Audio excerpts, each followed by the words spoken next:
What's going on, guys? I'm here with my friend Harvey today, I'm going to be taking him through and I'm absolutely destroy him on a leg session. Many of the things he's going to be doing today he has not ever tried before, so deadlift, squats, all these different things I'm going to be absolutely abusing him with. He's never done before, so let's fucking do it, baby. Ready? Fucking the best barber in Bournemouth, Christchurch, surrounding areas. If you need him, personal trainer in Bournemouth, bro. His Instagram will be in the link below. Make sure you hit him up for fresh trims. Other than that, let's absolutely destroy him.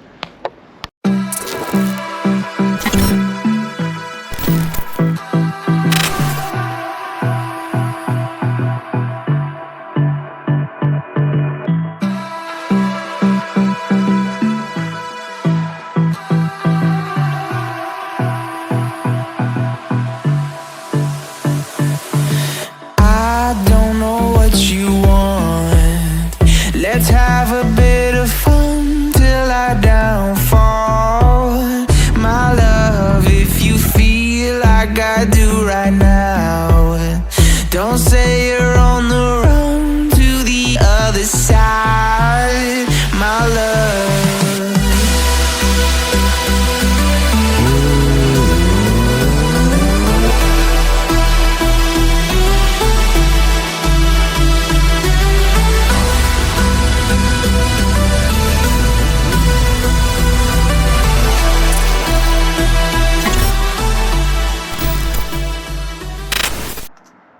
So starting off, we went into lunges. Now, Harvey is very new to the gym. He has been doing a lot of calisthenics stuff at home. So to actually get him into sort of a gym environment like this and actually put him through very technical sort of movements is something I had to go into great detail to him to explain. So we started off with lunges, just very, very simple static lunges. We didn't do anything too over the top because I didn't want to confuse him with anything. So I was explaining to him about form, making sure that the idea behind a lunge, from my perspective, from the muscles we were trying to target, I didn't want his knee to go over his toes. I wanted everything to be nice and straight. So his knee over his ankle and then vice versa on the way back as well. So he gets the best glute activation realistically rather than more quad activation. So as you can see, I just put my hand there to make sure that his knee didn't come any further than where I wanted it to come in the first place. Harvey trains ridiculously hard and he is really, really good at what he does. Like I said, best barber in Bournemouth, Christchurch, surrounding areas, and so it was very, very sort of simple to put him through. He's a quick learner and he really likes to get involved. Next, we're moving on to deadlifts. Again, a very complicated exercise. This is something he couldn't quite wrap his head around.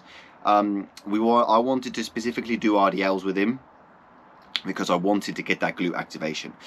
Something that nearly everybody complains about is knee pain, and 99% of knee pain comes from overactive quads. So that's something I really, really wanted to do, is really try and get him to activate his glutes in the best way possible. This is something he seemed to really struggle with, specifically the RDL. As you've just seen, his deadlift form was nearly perfect on his way up.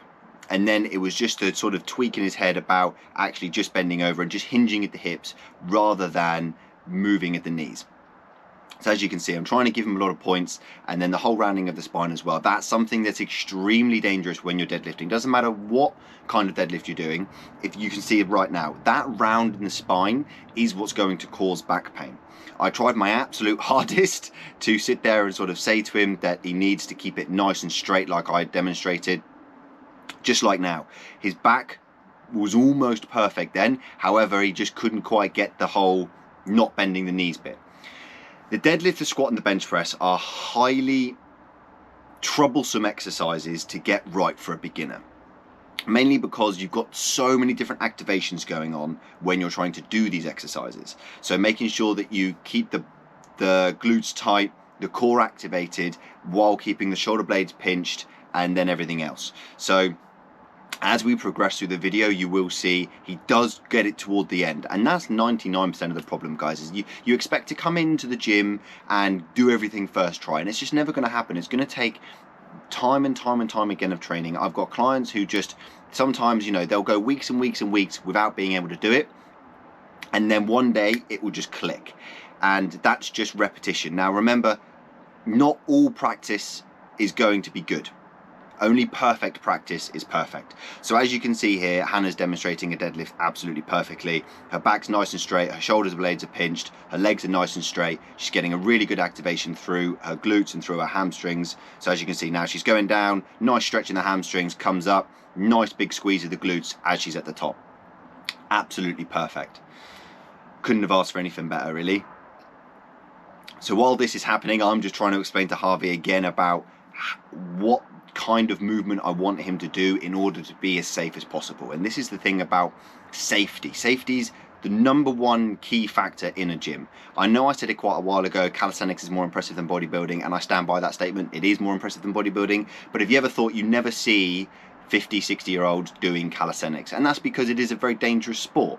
You are going to end up with ligament problems, you're going to end up with muscle problems, you're going to end up with joint problems because it's such a high impact sport. Whereas bodybuilding is extremely safe. It's one of the safest sports on the planet. So after deadlifts, we move into squats. So here I'm demonstrating a squat, making sure our knees are kept out, our glutes are kept activated. The squat and the deadlift are almost identical in nearly every way. The only difference is you're keeping your feet close or your feet wide apart, and you've got the bar on your back rather than holding the bar. So it's almost identical. So I showed Harvey how to do it, and now I'm just demonstrating again with him much closer up to make sure he gets the bar on his back properly. I see it so often where people put the bar on their neck and not on their back. It's called a back squat, not a neck squat, okay? So you need to make sure that you're putting it on your back.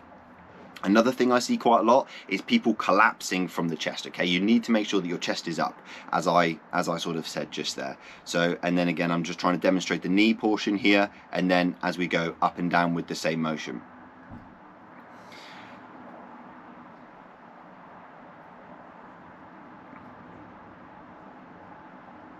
Fresh trims. Harvey's always looking fresh with their haircuts, as you would expect a barber to. So here, I'm just making sure that he tries to put it as much on his back as he feels comfortable to do so, nestle in with his body, making sure that he's opening his legs up to ensure that he's creating space for his bum to go down into, okay? I see it so often where people keep their legs so close and they've not got the flexibility and they do half a squat, not a full range of squat. So here, I'm just trying to make sure he hinges from the hips. And I noticed when he was doing the squats, his knees would just bend in all the time. That's why I've given him the band here, because the band forces him to stay out, okay? Another thing with Harvey is he likes to rush through these things, okay? And this is something I see a lot of. People love to rush through the exercise to get it done as quick as possible. The point is to keep the muscle under tension for as long as possible, okay? Hence why I've put the band on him, because the band is going to force him to activate his glutes more. The band has risen up because he's put it on his shorts rather than actually keeping it on his knees and on his skin. It's another big tip. Try and put these bands on your skin rather than somewhere where it can slip and ride up, okay? And again, you can see here he's rushing through the movement, and I keep telling him to slow down, okay? Time under tension, make sure you go nice and slow and and activate everything in the way that it's meant to be activated. There you go. So you can see things are getting a bit tough here. Now Harvey's really good with his upper body, not so good with his lower body, and that's why I put him through a leg session. So we've done the compounds, now we're moving into our isolation movements. Unfortunately, there was a lot of other people in the gym during this day, so we weren't able to go onto the leg extension and do quad extensions, which is a bit of a shame, but it is what it is. So now we're moving into calf raises. Calf raises, you can do a number of different ways. There is a calf raise machine at the back on a pendulum squat of this gym, but unfortunately, again, it was taken up and we weren't able to use it. So I decided to do seated, as there was people around, like I can help, Harvey can help, we can all load together. I decided to do them seated and make sure it was done that way.